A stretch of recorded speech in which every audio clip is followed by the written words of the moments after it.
from Scimitar Studios in Denville, New Jersey. Welcome aboard, everybody, to the Open Mic program here on Blog Talk Radio. Glad to have you aboard here as we have a great show for you today as we continue, obviously, our discussion of Major League Baseball. And, we really haven't had a chance to really go around the league too much since the season began. And we've talked a little bit about the Cubs, we've talked about the Yankees, we've talked about the Mets, but we really haven't had a chance and an opportunity to really, truly go around Major League Baseball and have that opportunity to talk about some of the teams around the league. And today we're going to do that because one of these teams has had a tremendous start to the year. They right now lead the National League in wins. They are in first place in their division. And no, I'm not talking about the Cubs. I'm not talking about the Nationals. I'm not talking about the Giants, who are terrible right now. I'm talking about the Colorado Rockies, who have had a tremendous start to the 2017 regular season. Joining us today in the chat room and of course over the phone lines is Bryan Kilpatrick of Purple Dinosaur Podcast, which you can also hear here on Blog Talk Radio, and also Purple Row on SB Nation. So let's bring in our guest right now. Bryan, how are you doing? I am doing great. Thanks for having me on. Thanks for coming on, man. So let's talk about this team out there in the National League West. Your Colorado Rockies having a tremendous season thus far, 28 wins. I mean, first of all, let's just be honest. I think you have to kind of pinch yourself if you're a Rockies fan or anyone who follows the Rockies to think that, here we are near Memorial Day, and this team, which didn't have a lot of very high expectations coming in, right now is in first place, 2 games up. Well, it is nice because especially when you consider they've never gotten off to this good of a start.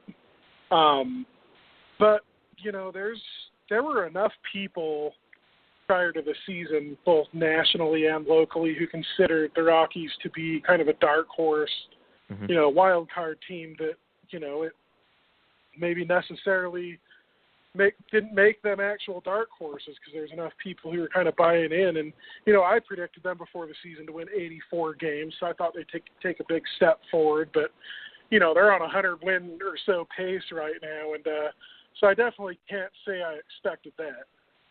Yeah.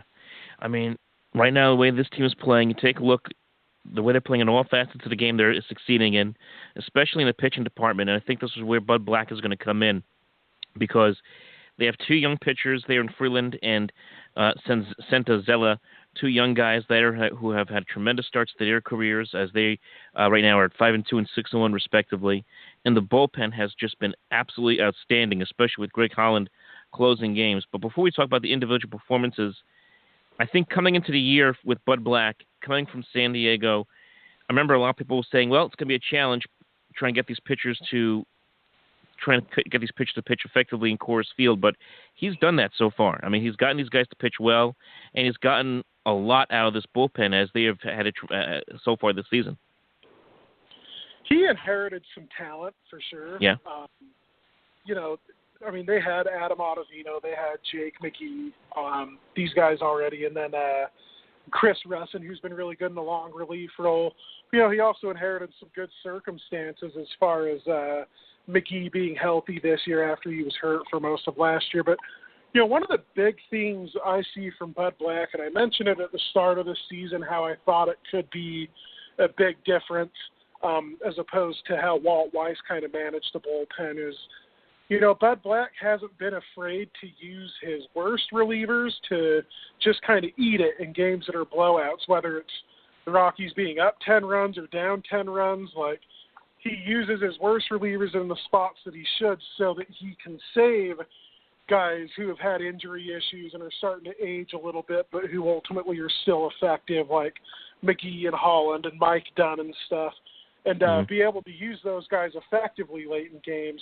To where they're not getting burned out and stuff. So I give him a lot of credit for just kind of knowing the situation, not being afraid to concede a loss when it's there, and really what that's resulted in is a team that isn't winning. They're not reeling off 6, 7, 8 game winning streaks, but they're not losing a lot of games in a row either. I think they've lost 3 games in a row at one point, and then they've got like a 4-game winning streak at one point. So it's not this streaky team, who's prone to going through bad stretches with the bullpen and all that, because they're just managed so much better than they were with Walt Weiss at the helm.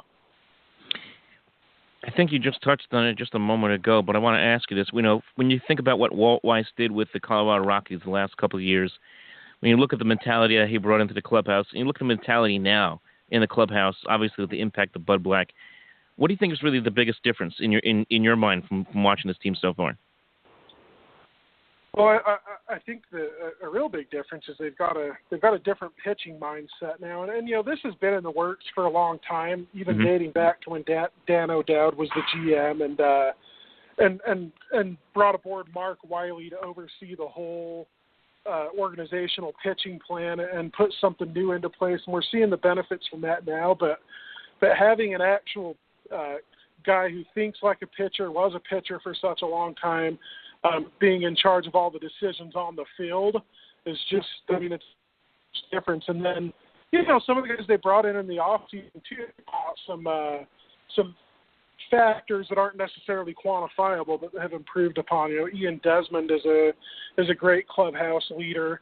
Guys like Greg Holland and Mike Dunn, been around a long time, been around winning teams. This is, they've got the right mix of players and coaching, which sounds overly simple and maybe a little convoluted at the same time, but it's true. It's a lot of building a good baseball team is finding the right mix of people, not just the right mix of players.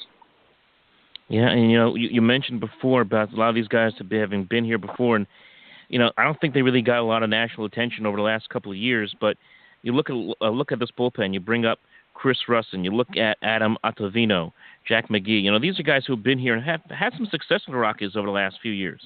They just haven't gotten a lot of attention. Now that this team's in first place, playing good baseball, now people are starting to say, you know what, these guys are pretty good, and it's really starting to show in these games they're playing. Especially the last couple weeks ago, where they were very impressive in taking a series from Chicago and then splitting a 4-game set against the Dodgers. Yeah, and you mentioned it with guys like Russin and Ottavino and Jake McGee, and I alluded to it earlier, but those three in particular, those are guys who they weren't in the correct roles really. They weren't settled into the role that they're comfortable in previous seasons, whether it was because the Rockies didn't have enough impact arms in their bullpen or in their rotation, because Chris Russin was starting games as recently as last season, but he's in a role he's comfortable in now. Adam Ottavino is a great pitcher, maybe not comfortable in that closer's role, but clearly comfortable in that setup role that he's in now. And then Jake McGee's being used a little bit more effectively as far as a left-on-left guy as well this year, and you can see it in his numbers. His numbers are so much better this year, and he's so much healthier. So, he's it's a lot of things are going right, and a lot of that can be attributed to them making a couple of key additions in the bullpen, and then also just Bud Black using them properly. It's as simple as that. I look at this.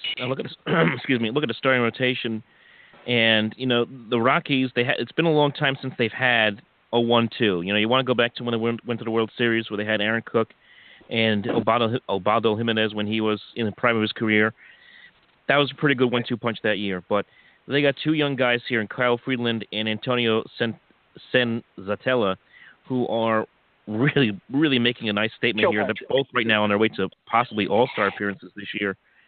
Both are young. Both are only in their rookie years. But really, when you have a guy like Bud Black, who's a phenomenal pitching coach, in addition to a good manager, sky's the limit for these two kids. Absolutely. Both of them don't, neither guy has a ton of minor league experience either. So a lot of these things that they're experiencing, going through a lot of the adversity at the major league level, and frankly, a lot of the success they're having, it's a first time for both of them. Coming into the season, Senzatella pitched 35 innings above high A. And Freeland was hurt for a good portion of his minor league career, and spending time in extended spring training, spending time rehabbing rather than pitching in games. And so it's really promising to see how much success these guys are having early, despite being as inexperienced as they are. And they're going to go through some more hiccups. If you kind of look at some of the peripheral numbers both guys are putting up, there's a couple of red flags. Neither guy misses a ton of bats. Antonio Senzatella has actually pretty much been a fly ball pitcher all year, and as the warmer months and drier months hit this summer at Coors Field, he might struggle a little bit more there. But, I mean, Kyle Freeland's inducing ground balls 65% of the time, and with that infield, you could see that success continuing. But either way, all of that aside, like, I mean, you hit the nail on the head. It's just so, I mean, it's unbelievable to see how well these guys have been despite their lack of experience, and definitely bright things going forward with those two who weren't even expected to be in the rotation to start the year, but just kind of ended up there by injury and happenstance. Yeah, I mean, there's always room for improvement when you have young pitchers on a staff. You never want to rush guys. We see guys, since I'm over here in the New York area, I see what's going on here with the Mets, where they're rushing their young guys, and now they're getting injuries all over the place. You want to make sure that they progress at their normal at a good pace. I see a guy here like Freeland. I look at his numbers, 24 walks. That's a little bit high for 51 innings, but you know what? It's all about learning how to control the strike zone, and that's what he's trying to do. Santazala, you mentioned the home runs, the fly balls that have been a bit of an issue. It's all about adjusting and controlling your pitches. And as these two guys grow throughout the year and really grow throughout their careers, they'll certainly try to take care of that. Exactly. And one thing to keep in mind with especially how Freeland's approach has been so far is, Aaron Cook had a lot of success for a lot of years with similar peripherals. So, he'll learn that he can't nibble as much as he has, and he'll learn that, he generates a ton of weak contact, so he just needs to attack the zone. And this is all stuff that he'll get better at and that Bud Black's going to help him with. But so far, you really can't ask for a better start than these two have gotten off to. We're talking here with Bryan Kilpatrick of Purple Dinosaur Podcast and Purple Row on SB Nation. Bryan, before we go into talking about the offense here, because, again, the offense, considering the firepower they have there in the lineup, not too surprising by that start there. Let's talk about the schedule here, because they just came off of a great series. They're in the middle of a long road trip against the Twins and the Reds. They came off a very positive series in Cincinnati, where they took 2 out of 3 from the Reds to get to 28 wins on the year. Just from what you were able to see this weekend, just kind of handicap that series for us listeners who maybe didn't get a chance to see that series. Well, they kind of what I was talking about earlier with Bud Black not being afraid just to kind of throw his worst relievers out there and let them take some lumps.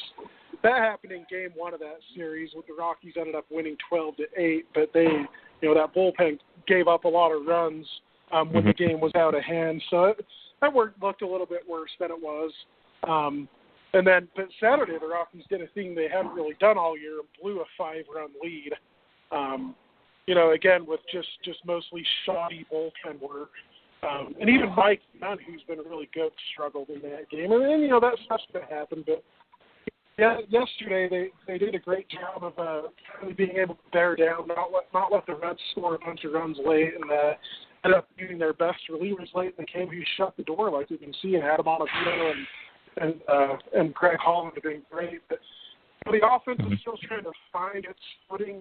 They've been really inconsistent. They put up a few big innings in that series, but, you'll see that the Rockies scored 26 runs in those 3 games, and that looks awesome. But, they had a couple of really big innings and then had some periods where they were really struggling and pressing offensively, too. And that's been a theme early in the season. You see the Rockies doing well, and you think, oh, that offense must be mashing. But right now they're winning with bullpen and defense. Really, they kind of got that Royals formula from the last few years when the Royals were making World Series. So hopefully they can keep that up, but also hopefully the offense steps it up a little bit, because it hasn't been a great unit when you factor in park adjustments and all that.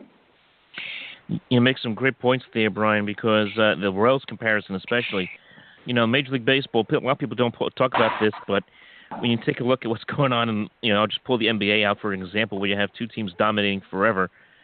Parity has been pretty good in baseball in recent years. We've seen it with the Royals. We've seen it with the Mets, to some lesser extent with Chicago last year and Cleveland. And, here is a team like the Rockies and the Royals, or the Houston Astros. My goodness, what a year they're having right now down there in Texas.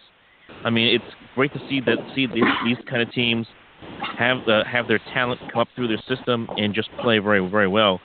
And as far as the offense is concerned, you mentioned the two big innings they had this weekend. They had an 8-run output on Friday. They had a 6-run output on Saturday in the game they lost. And then Sunday they got the big lead and then kind of coasted after that. From that point on, winning 6-4. But there's still a lot of guys in this offense that, even though, as you just mentioned, they're still trying to get their sea legs as a unit together. But the individual performances so far have been really, really good. I mean, Mark Reynolds. You remember Mark Reynolds when he was in Arizona, and of course, then later on with Baltimore, he's always been a guy who's always been struggling with the offense. He would hit a ton of home runs. He would hit like 230, 240, and that was pretty much about it with Mark Reynolds. But he is having a career year. He's already halfway to 100 hits on the season. He's got the 12 bombs. He's got the 39 ribbies, obviously, to go with it. But what stands out for him is the 323 batting average. What a start to the year, because that's, when you think about it, and you think about the struggles of a guy like Carlos Gonzalez, to have Mark Reynolds hit the ball the way he has, it's huge for this team. He's a different hitter, and this transformation really started last year. I mean, he still struck out quite a bit, 112 times in 440 plate appearances. Kind of still up near that 30% mark, but nowhere near the 35, 36% of the time he was striking out earlier in his career. But the transformation started last year. I've talked to him about it a few times. I think Coors Field helped him in the sense, not that, you get a lot of hitters who go in there and just try and back leg the whatever out of the ball and just try and uppercut it and hit home runs every time. But he went there, saw that it's such a big field, and wanted to use that whole huge field to his advantage. So he's going the other way a lot. He's doing a lot better of a job of taking what pitchers give him, and you're seeing that right now. He's striking out about a little over 20% of the time. And that's just crazy to think that Mark Reynolds is the type of player who can be that effective as a contact hitter and hitting for average. It's just not the guy he's been. But, we started to see this transformation last year. Now he's got the power back to go along with it. He's almost equaled his homer total from last year. So, all of a sudden we've got this kind of dark horse MVP candidate in Mark Reynolds appearing. And who knows how long you can keep it up, but I will tell you that I think it's a little bit more sustainable than people might think, just because he's not the same hitter he was earlier in his career. He's a better hitter now. Well, I mean, as they say, sometimes you got to ride the lightning, if you will, and that's the case right now. I mean, look, he's 33 years old, and he's figured it. And some guys just figure it out late in their careers sometimes, and he's done that in the last couple of years now in Colorado. And like you mentioned, he really came on last year. Folks just wondering, he hit 282 last year. I mean, that in 118 games. The year before that, he hit 230 with the Cardinals. So that just goes to show you the kind of different hitter that he's become and how he's matured as a hitter in the last 2 seasons here in Colorado. And when you put that together with the guys they have there, the Nolan Arenado, who was always an MVP candidate, and also a guy who's a fantasy baseball MVP in almost every single year now with the home runs he hits. DJ LeMahieu, who, I know the power isn't there, but again, a very good contact hitter. It's just a scary lineup. I mean, the middle of this lineup is scary as heck for this Colorado team.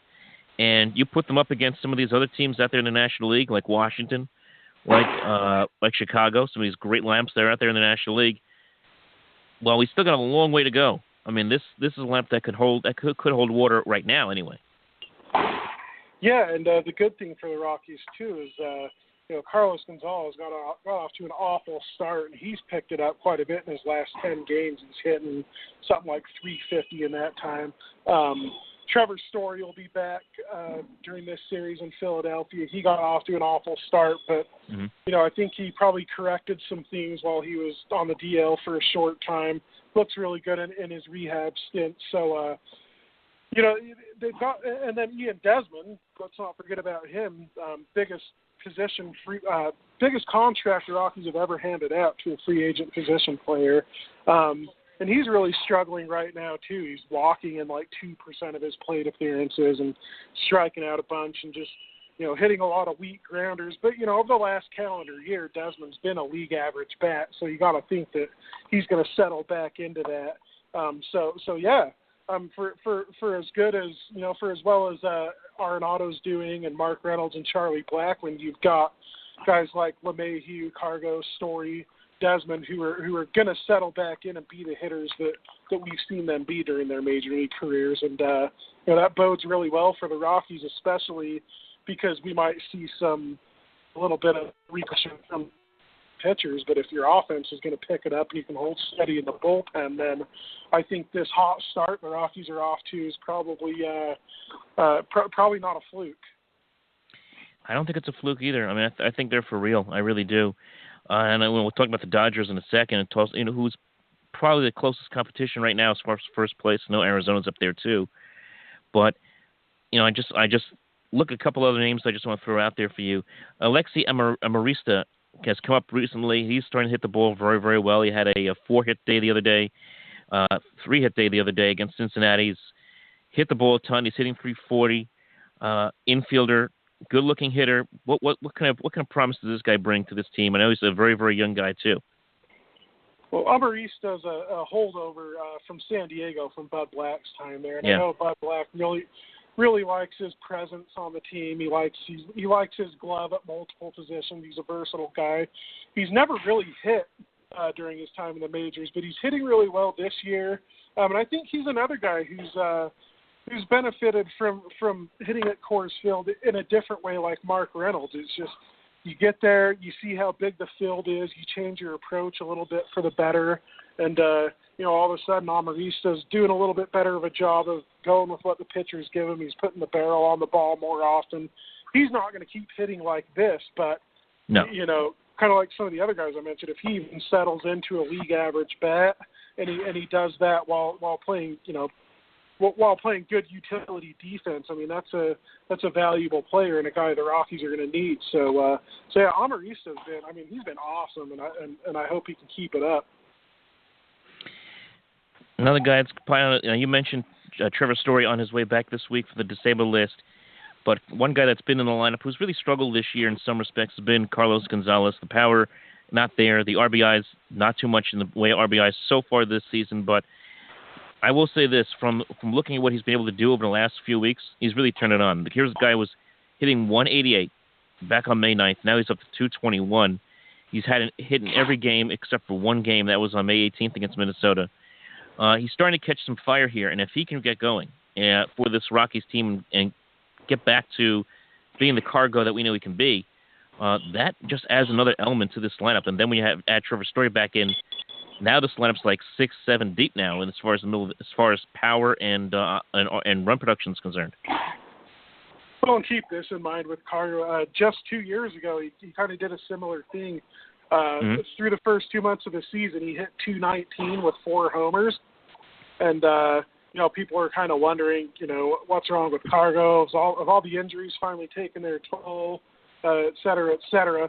Well, June 1st through the end of the season, he hit 292 with 36 homers. So, we've seen this story from Cargo before, and over the last week to 10 days, he's kind of climbing out of that hole a little bit, and it's looking an awful lot like he did in 2015. So I'm not saying he ends up with 40 homers this year, but he's not going to be stuck hitting in the low 200s all year either. He's going to find a way to climb out of it. Absolutely. Veteran hitter, you certainly expect him to do just that. And, let's take a look at this division right now and not just this division, but where the Rockies kind of stand in this league. Because the National League, I look around, and this has been the case all season, I'm not really blown away. I mean, outside, you look at the East, it's one team. Everyone else is under 500.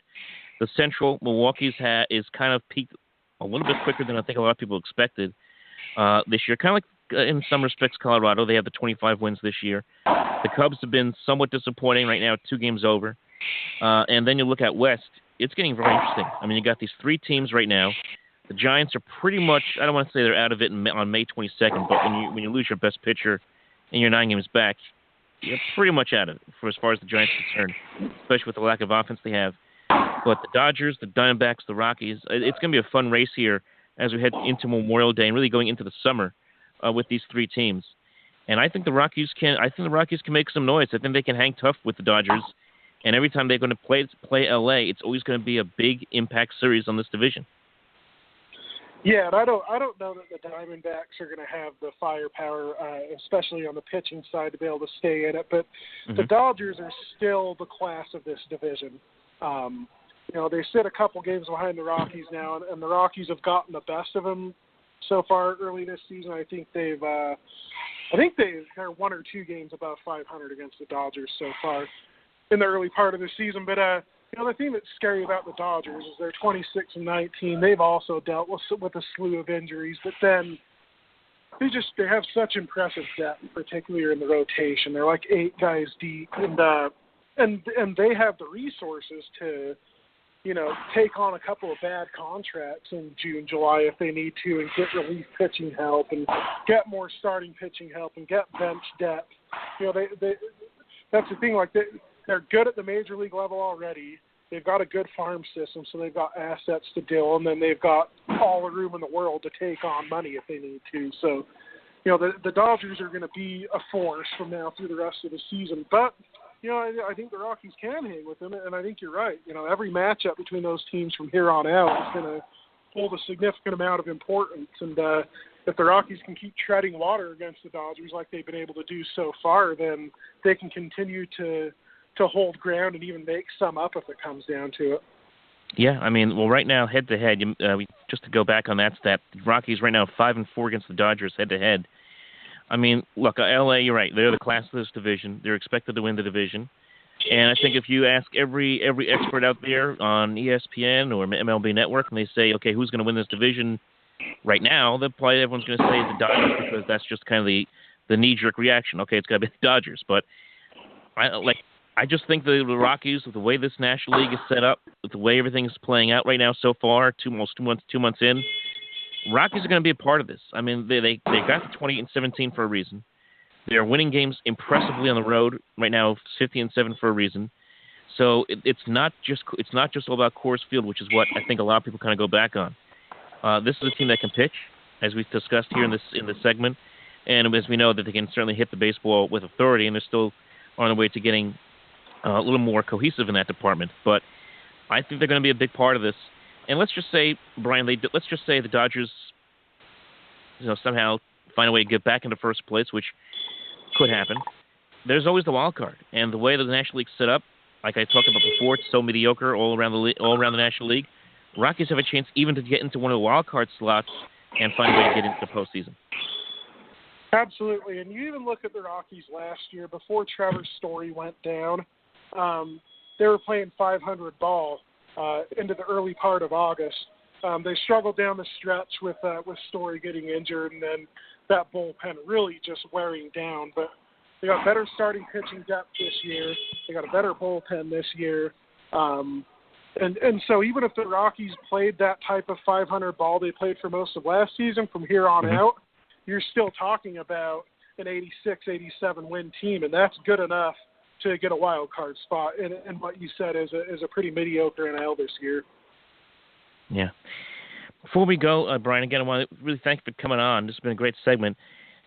What's been the biggest surprise so far this year in your mind? I'll let you, when you look at the other teams around baseball right now, which team kind of is the big surprise team thus far, and maybe which team has been kind of a disappointment thus far as we head into Memorial Day for you?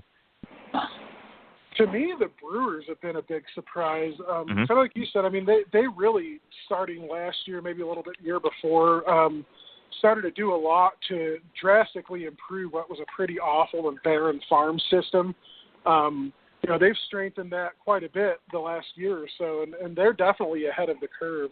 And you got to give massive props to their scouting department on figuring out that Marcus Thames was still a major league player and was going to have an impact at that level after, being an okay but not great major league player before, and then just destroying the Korean League. But but obviously the Brewers were the team in on him from the start, and they deserve a lot of credit for finding him. Kind of like the Diamondbacks, I don't know that they have the pitching to sustain their start, but I've been really surprised by them, and I've watched them play a lot, and they don't look, they don't look entirely like the fluke either. They've got a good offense. They've got some good bullpen arms, and they're going to have to straighten out their closer situation. But the Brewers have definitely been the surprise for me. As far as a team who has been a little bit disappointing, I don't see how you can't go with either the Blue Jays or the Giants. Just kind of sticking though with with what I'm familiar with. I mean, I'll go with the Giants. It's they've actually been a little bit better since Madison Bumgarner got injured and ended up getting himself out for a few months. I think they were down 12, 13 games under 500 at one point. They're back to within 7 games of 500. So they've been playing a little bit better lately, getting some help from a couple of young guys they called up. But, they still have Johnny Cueto in that rotation. They still have Jeff Samardzija in that rotation. They've got guys who've been around, who've pitched well at this level. And to see them struggle as much as they have, and it's pretty surprising. And one stat that I thought was really interesting is I think, what was it? They've got I think they have they've hit 39 homers or something, and they have 46 RBIs off of those homers. So, when they on the off chance they are hitting the ball out of the ballpark, they're just not driving anyone in on those homers because they never have anybody on base. So that they've got a sub 300 on base percentage as a team, and they're just really struggling offensively. And the pitching staff isn't doing a whole lot to make up for it. So they're definitely in rough shape. Yeah, I mean they've never been that great an offensive team. I mean, they've always been about the pitching, relying on guys like Bumgarner to get them through, and now he's out for an indefinite amount of time. Kane's gotten old. Samardzija's a guy who's kind of hit and miss. So there's only so much the starting pitching can do, especially when an offense, like you just said, isn't producing much. But I like what you said about Milwaukee. I mean, think about this. You got Jimmy Nelson, Chase Anderson, Zach Davies. Okay, Zach Davies was good in Kansas City a couple of years ago. I'll give you that. But Willie Peralta, Matt Garza at age 33, going on 34. That's impressive. That's pretty impressive. Think about what they have there in the pitching. That's pretty impressive what the Brewers have done. Yeah, it really is. And Matt Garza's pitching out of his mind right now, and I don't know how much he can keep it up other than if he keeps limiting walks like he is. I mean, he's going to have some success. So, hey, I mean, hats off to them, and they've got a couple of really impressive bullpen arms. Corey Knebel he strikes out, probably 60% of the batters he faces or something crazy like that. I mean, it's just he's been knocked out of that bullpen, and they've got a few guys like that who, and that's really all you need. You don't need to be good in every facet of the game. If they've got a good lineup and a good bullpen, we'll see how far they can go, but I don't see them playing themselves out of it anytime real soon. Yeah. Another team that's kind of surprising, I would say Minnesota. I mean, they're a team that no one really expected much from this year. A lot of people thought they would be the bottom feeders in the Central, but man, Miguel Sano, what a season this guy's had with the 10 home runs, 34 RBIs. Guy has an OPS of 1.045. He's been tremendous getting on base, producing runs for that team. Joe Mauer, a lot of people forget this guy's still around, but he's still producing a little bit, maybe not the way he used to, but he's still finding ways to get on base, produce some runs. And then Irving Santana has just turned his career around, a career that a lot of people thought was over just a couple of years ago. So the Twins would certainly be a big surprise for me. And I guess a disappointment, I like what you said about the Giants and Blue Jays. You could throw the Mets in there, too, that a lot of people thought would be a playoff team this year. Looks like they're going to miss the playoffs this year. I know it's only May, but you're 7.5 games out of first place. They got injuries galore all over the place with Harvey and Syndergaard. It's going to be tough. It's going to be tough for the Mets to get back into the mix, I think, especially with all the injuries that I've seen this team endure this year. And they're just not that consistent offensively. No one stays healthy in the lineup. One week, you got Asdrubal Cabrera in the lineup. Next day, he's out. One day, Neil Walker's in the lineup. Next day, he's out. So it's just been too inconsistent for far too long with the New York Mets. I feel pretty bad for the Mets. I mean, like you said, it's Syndergaard, it's Harvey, it's Cespedes, it's even down to a guy like Steven Matz. There's just been so many injuries that are just so hard to overcome, and I feel for them as a follower of the Rockies. I mean, all those years where there was promise, but Troy Tulowitzki and Carlos Gonzalez could not stay on the field. I feel for you, but it's hard to feel for you too much, I guess, because the Mets have at least had some success in recent years. So. Yeah, no worries there. I can totally understand that. No offense there at all. Hey, look, the Mets No one's going to cry river for the Mets right now. The way they've had some success in recent years, no one should. So I don't expect anything less. Bryan, just before I let you go, just talk to me a little bit about yourself. How did you get into covering the Rockies and being a big baseball fan out there in Colorado? I was just kind of bored in college, in the 2008, and I've always been a Rockies fan. I actually am from and still live in Utah, but Okay. The Rockies are our closest team. So I've been a Rockies fan ever since their inception. But I was kind of bored in college, 2008. Just decided to join a blog called Purple Row and start writing about the Rockies a little bit, and it's just gotten more and more. And surprisingly, I've upped my work and upped my workload in the years the Rockies have been really bad. So, having the Rockies be off to this start this year, it certainly makes, covering them more rewarding. And we definitely get a lot more people reading our stuff when the team is good as opposed to when they're bad. So it's been fun. I wouldn't trade even some of those losing years for too much, because you really it makes this start much more rewarding for sure. I'll tell you that much. So you live out there in Utah. I've never been to Utah. I mean, I've been to the Midwest. I've been to the Dakotas for work when I was working at a baseball for a baseball team doing play-by-play for a minor league. So I've been out to the Midwest, but not to Utah. So I've heard that's a beautiful state. Oh yeah, Utah is wonderful. There's a little bit of everything here. There's mountains, there's desert, there's plenty of water to get yourself into if you're a water sports guy. There's just lots of different stuff to do here, surprisingly, because it's not exactly an area that gets a lot of credit for having. We saw it with the Golden State Warriors publicly talking about how they didn't want to play Utah in the playoffs because there's no nightlife. There is a little bit of a nightlife here, though, and it's a great state to live. I hope it stays off the radar a little bit because I don't want it to get overcrowded. But I think once people find out how nice Utah is and how easy of a place it is to live, might start seeing some transplants. You know how much I want to see Utah win that series against Golden State when they did that. I mean, to throw an entire city under a bus like that. I was like, please, you know what? Please, if Golden State's going to go down, let them go down here. This would be fantastic.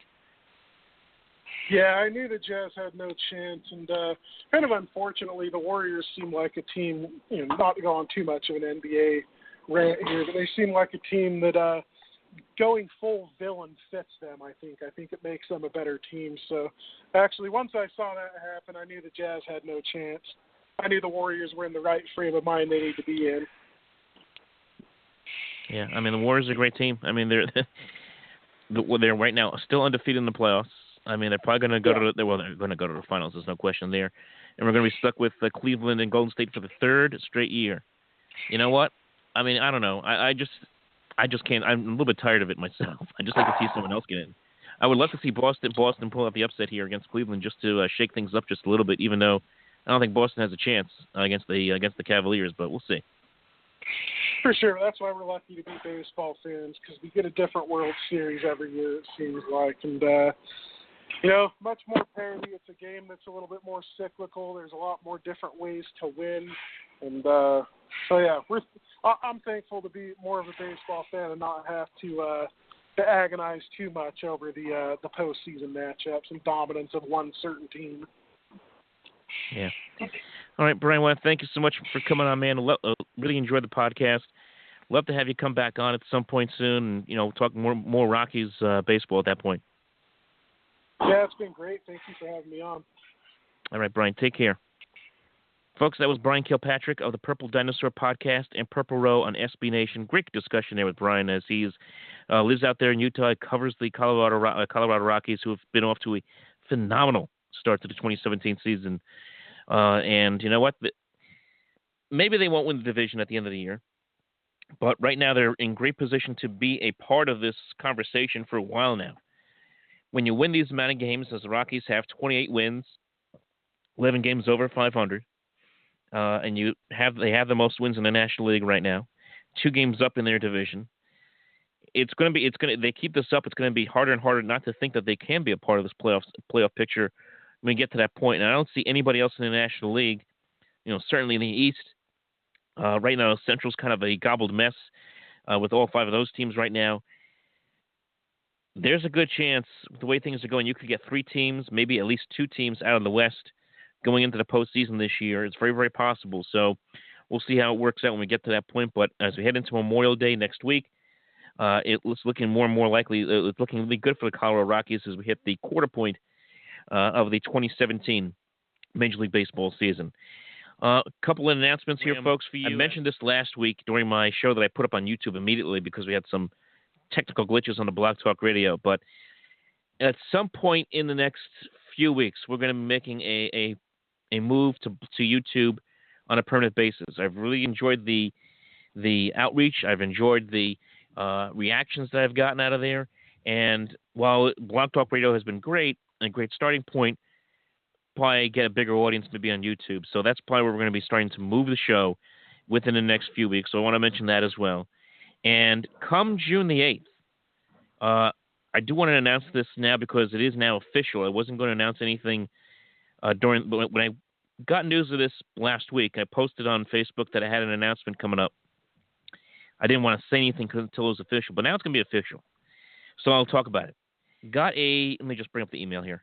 Got a phone call and an email from David Abrams. He works at a public relations company in New York City, and he's also been a writer on the Mets on Scout site that I've also been writing on with Rick Laughlin. And he sends me an email, tells me that they're going to have Noah Syndergaard as a guest for a particular brand of food, and they invited me to come on down, and I will actually have a chance to sit down and interview Noah Syndergaard. So hold on to your seats. I know you probably fell off your chair right there, but I will be interviewing Noah Syndergaard come June the 8th that morning, and whether it's going to be a actual live video or just an audio recording, I have a couple of days to figure that out. I asked if we could do video. They said yes.